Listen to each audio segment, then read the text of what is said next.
नमस्ते सबैजना, हामी फेरि एउटा समसामयिक विषयमा छलफल गर्न आएका छौं। नमस्ते। आजको विषय 2025 को मनसुन।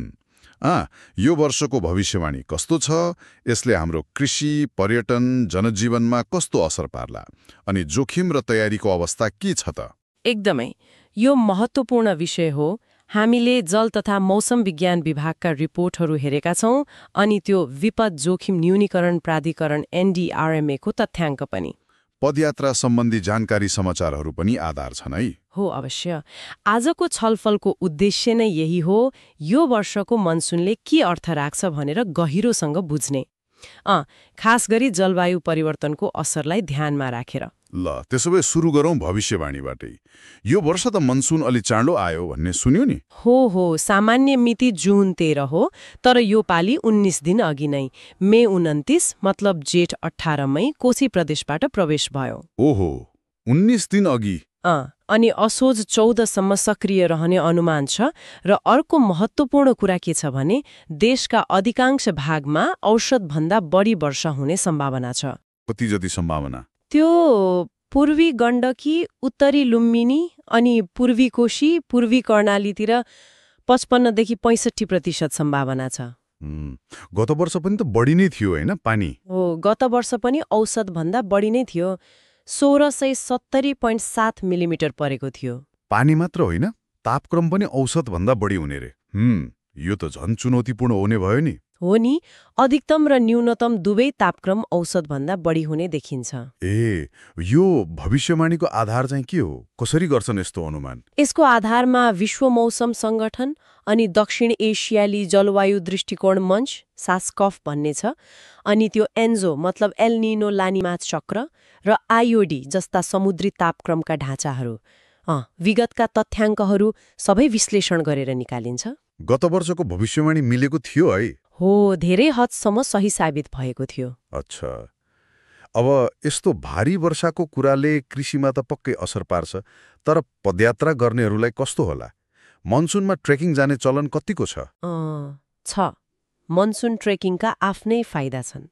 जताततै हरियाली हुन्छ, मान्छेको भिड कम हुन्छ, अनि रोपाइँ जस्ता सांस्कृतिक पर्वहरू पनि यही बेला पर्छन्।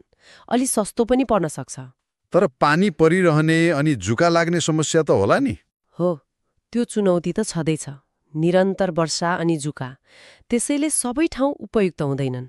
त्यसो भए कहाँ जानु ठिक होला त यो बेला? यसका लागि वृष्टि छाया क्षेत्रहरू जहाँ पानी कम पर्छ ती ठाउँहरू उत्तम हुन्छन्, जस्तै उपल्लो मुस्ताङ, नार्फु उपत्यका, डोल्पो। उपल्लो मुस्ताङ, त्यो त निकै चर्चित छ है? हो, अन्तिम निषेधित राज्य पनि भन्छन्। त्यहाँको तिब्बती संस्कृति अनि अन्नपूर्ण धौलागिरी हिमालको दृश्य एकदमै गजब छ। जुमसुमबाट हवाई उडानबाटै सुरु गर्न सकिन्छ। ल, अब अलिक गम्भीर पाटोतिर जाउँ। प्रभाव र जोखिम कृषिमा कस्तो असर पर्ला? आशा र डर दुवै होला है? एकदमै। नेपालको 80% खेती मनसुनमै निर्भर छ, विशेष गरी धान। हाम्रो GDP को लगभग 5% धानबाटै आउँछ। भनेपछि पानी बढी पर्दा त राम्रै होला नि? आशा त उत्पादन बढ्ने नै हुन्छ। गत वर्ष पनि 5.95 मिलियन टन धान फलेको थियो। तर डर के छ भने यही बढी पानीले बाढी पहिरो ल्याएर बाली नाली सखाप पार्न सक्छ। त्यो त हो। अनि जलवायु परिवर्तनले गर्दा यो ढाँचा झन अनियमित भएको छ। कहिले खडेरी, कहिले अतिवृष्टि, मल अभावको चिन्ता त छँदैछ। अनि विपदको जोखिम नि?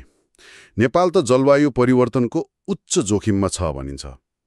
यो बढी वर्षाले त झन जोखिम बढायो होला। हो, एकदमै। नेपाल विश्वमै जलवायु जोखिमको हिसाबले अगाडि छ। भूकम्पमा 11औं, जल मौसमजन्य विपदमा 30औं अनि समग्र जलवायु खतरामा 4औं स्थानमा। औसतभन्दा बढी वर्षाले बाढी पहिरोको जोखिम स्वतः बढाउँछ। त्यसमाथि त्यो जताभावी बाटो खन्ने कामले पनि त समस्या थपेको छ नि, हैन र? हो नि, डाँडाकाँडामा अव्यवस्थित सडक खन्दा जोखिम झनै बढेको छ। यो वर्ष कति मानिस प्रभावित हुन सक्ने अनुमान छ त? केही आँकडा छ? त्यो NDRMA को प्रारम्भिक अनुमान अनुसार यो मनसुनमा करिब 1.99 मिलियन मानिस मतलब झण्डै 4,57,000 घर परिवार प्रभावित हुन सक्छन्। ओहो, ठुलो संख्या हो यो त। हो, त्यसमध्ये करिब 2 लाख परिवारलाई त प्रत्यक्ष असर पर्ने देखिन्छ।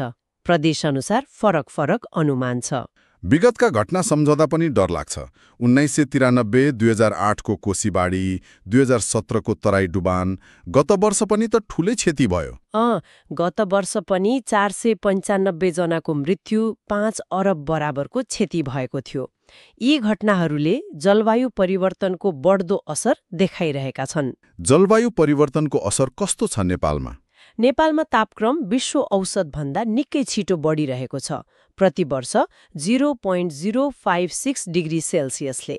यसले गर्दा अतिवृष्टि, खडेरी जस्ता घटना बारम्बार हुन थालेका छन्। हिमनदी पग्लिने कुरा पनि सुनिन्छ नि? हो, त्यो अर्को ठूलो चिन्ता हो। हिमनदी पग्लिँदा अल्पकालमा नदीमा पानी बढे पनि दीर्घकालमा जल सङ्कट हुन्छ अनि हिमताल फुट्ने GLOFs जोखिम पनि बढेको छ।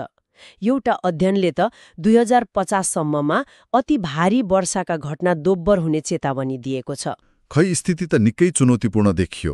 यस्तोमा सरकारी तयारी कस्तो छ त? केही भइरहेको छ? सरकारले तयारी गरिरहेको बताएको छ। NDRRMA ले प्रतिकार्य योजना सक्रिय पारेको छ। पूर्व चेतावनी प्रणाली जस्तै 49 ठाउँमा साइरनहरू छन्। उद्धार योजना अनि विभिन्न निकायबीच समन्वयमा जोड दिएको छ। सुरक्षाकर्मीहरू कति तयारी अवस्थामा छन्? करिब 31,300 जति।